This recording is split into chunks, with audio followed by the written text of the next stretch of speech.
very, very talented, very capable, very talented. And I've expressed this before on the show before, but I want to know a little bit more about how you became who you are today. And then we'll cover a lot of different topics. So go to high school, 14 years old, who was Nick Fuentes? Well, at 14 years old, I was already very political. I've been political since really I was 12 years old. Why is that? Well, I just started to develop an interest in politics. There were a lot of political conversations happening due to the rise of Obama, actually, in 2008. I'm trying to see, all right, Obama is him at 14. I'm older than him because I was in college for Obama. I'm not sure his exact age, but I'm just trying to see what was going on. 2012. And I wanted to know basically everything about it. You know, when you turn around that age, you start to ask questions about the world and how we all got here and, you know, about things that happened before. And so the first thing I ever watched actually was Thomas Sowell. I'm familiar with Thomas. He's a bright guy. Maybe you should check him out, Thomas Sowell. On Uncommon Knowledge with, I think, the best, one of the Peter best. Robinson. Yeah, they're both excellent from the Hoover Institute. And that was actually the first thing I ever watched. And I just devoured it. I devoured everything. At 12? Yeah, 12, 13, 14. Who introduced you to Thomas? I think PBD might be thinking what I'm thinking. 12 seems a little young to be getting into politics, but he might be a bright kid. He might have noticed some things. You know, let's see where this goes. Who introduced you to Thomas Sowell? I just Googled it. A buddy of mine in school was telling me about the private sector. I said, what is the private sector? You know, what is the economy? I'm chuckling because it's not just him that's bright. Another 12-year-old was looking into the economy and looking into Thomas Sowell. I don't know what school. Maybe he was at a gifted school. Let me see. I'll give him the benefit of the doubt. And so I just Googled it on YouTube, and that was the first thing that came up. And I watched the whole thing, and it was just, I was enamored by it. And I told my mom, I said, I want Free to Choose by Milton Friedman. That was the first political book I ever read. And one day I came home from school, and it was there on my bed, and I read it. First book is Free to Choose. Yes. Capitalism, free market capitalism, and he was it's really him and Thomas Sowell. I think he came before Thomas did, right? He did, yes. Right. Yeah, well, he was from the Chicago school. So it was Friedman, Sowell, and all the others. And so I read all that stuff in middle school and high school. And at that time, I was really a libertarian because that's just what was out there at that time. I consider myself a libertarian. I believe in individual rights. I try to kind of follow with the framers. I don't follow the slavery aspect. Some of the amendments were good, like freeing the slaves. But I try to follow like the heart of what the four founders wanted. And I believe they wanted a society where people's individual liberties were very important and people weren't overtaxed, for example. So I consider myself a libertarian. He said he was. I don't know if he still is, but at that time, that was during the Ron Paul Revolution. And the Fed.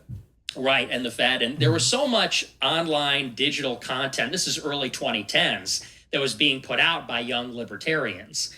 So that's just what was out there and what was available. And so I worked through all of it. Basic Economics by Thomas Sowell, and read about all the Chicago school, even then the Austrian school, the really more libertarian economic stuff. And in high school, I was in Model UN, student council, speech team.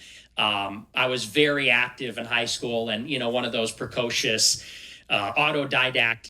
I'm learning about his background. I didn't know all of this, but I can see that he's been gaining information on the things he's talking about for years. So sometimes I see clips, I think he's talking crazy, but maybe there's more to him than you or I may think, because what he's discussing is things that are true and act type young guys. And were you like this? Were you this vocal? Oh, yeah. Were you this intense? Yes. So did you get in trouble? Did you get in a lot of fights? Did you get picked on? Did you have bullies? I was very outspoken. I was very extroverted about politics. I was always getting in political debates in class and in Model UN, but I didn't really get in trouble as much.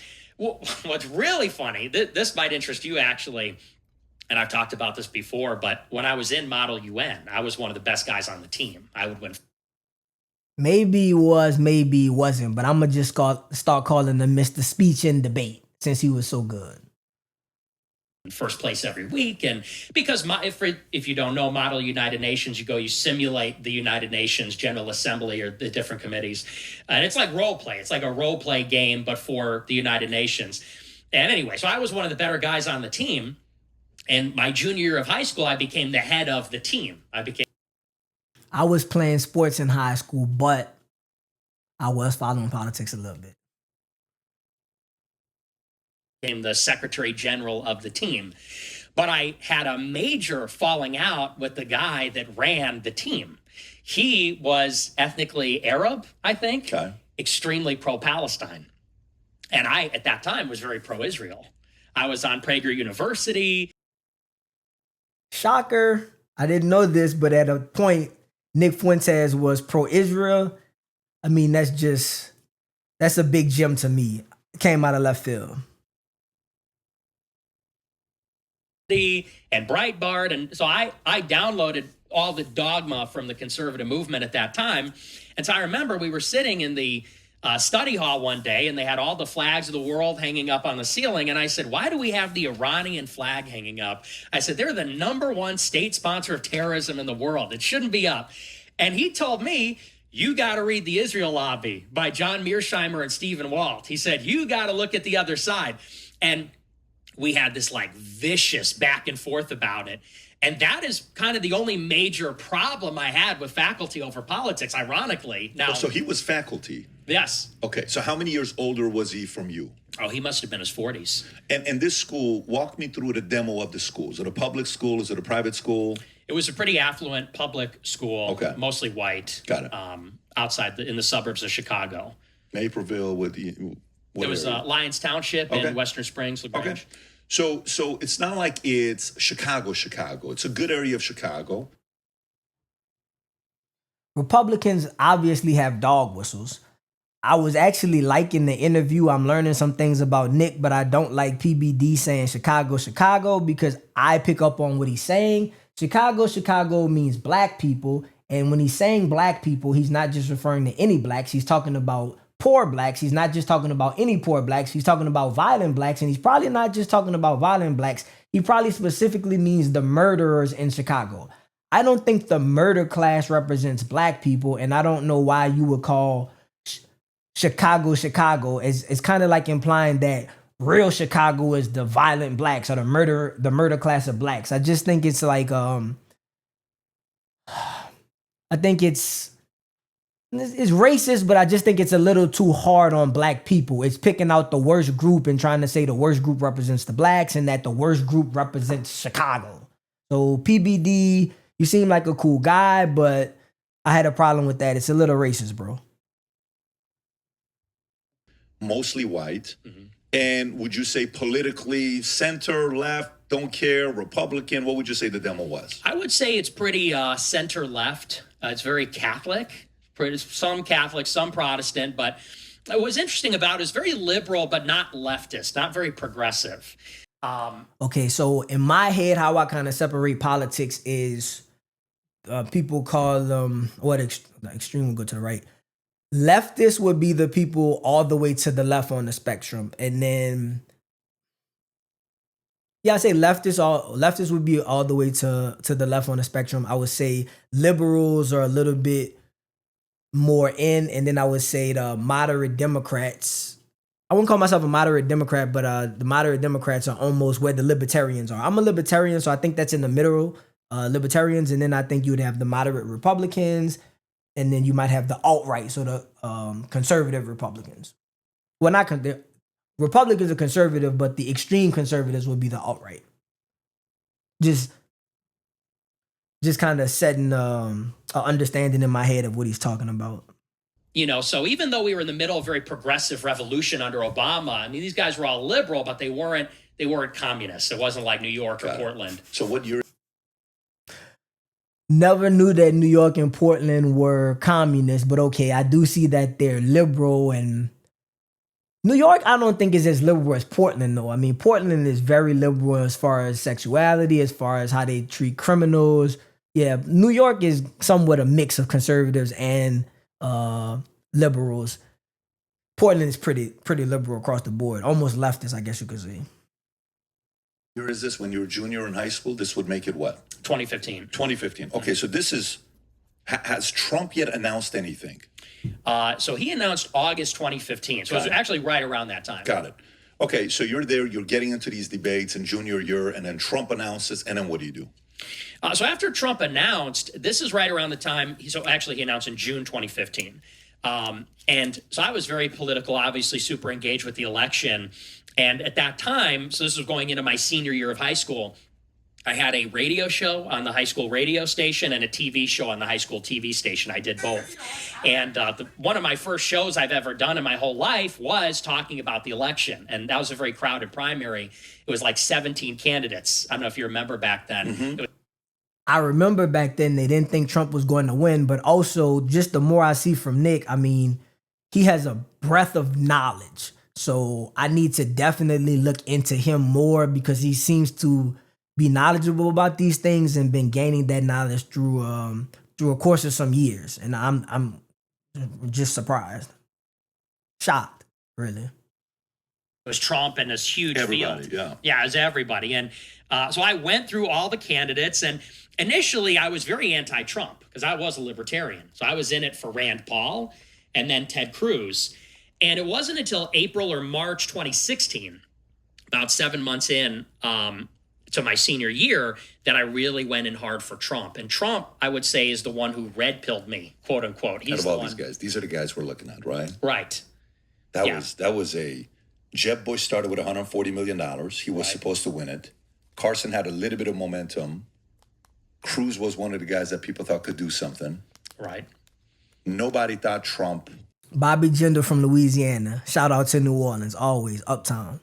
Up until I think Ann Coulter's like, who do you think today's going to win? And she made the comment that I think is going to be Trump on Bill Maher. Everybody starts laughing. Right. Okay, so you're in this moment. Trump red pills you first. Yes.